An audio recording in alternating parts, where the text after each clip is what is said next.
Polres Banjarbaru jadwalkan sidang etik oknum polisi terkait kasus mahasiswi ULM.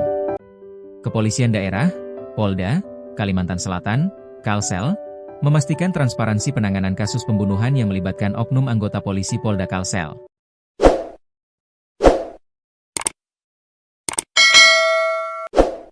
Kabid Humas Polda Kalsel, Kombes Pol Adam Arwindi mengatakan, pelaku Bribda M. Seili yang diketahui bertugas di Polres Banjarbaru akan segera disidang etik.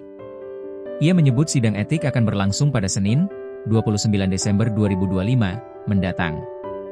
Awalnya pada konferensi pers, Kombes Adam menyebut sidang akan berlangsung di Polres Banjarmasin, namun belakangan diralat bahwa sidang etik akan digelar di satuan tempatnya bertugas yaitu Polres Banjarbaru.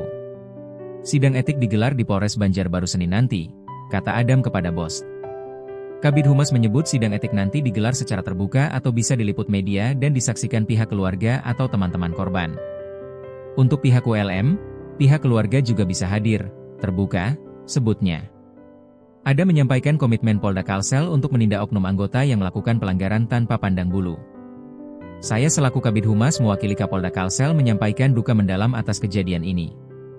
Kami meminta maaf atas perilaku anggota, katanya.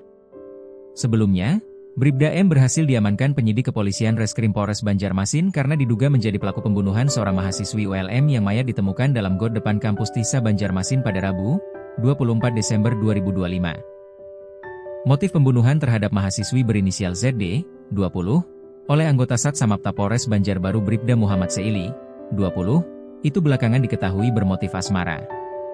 Dalam konferensi pers di Mapolresta Banjarmasin, Kabid Humas Polda Kalsel Kombes Pol Adam Arwindi mengungkapkan bahwa Bribda M. Seili membunuh ZD karena motif cinta segitiga.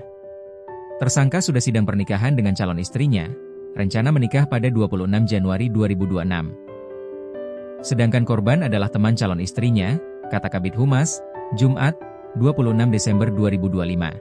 Atas perbuatannya, oknum anggota Polri tersebut dijerat pasal berlapis.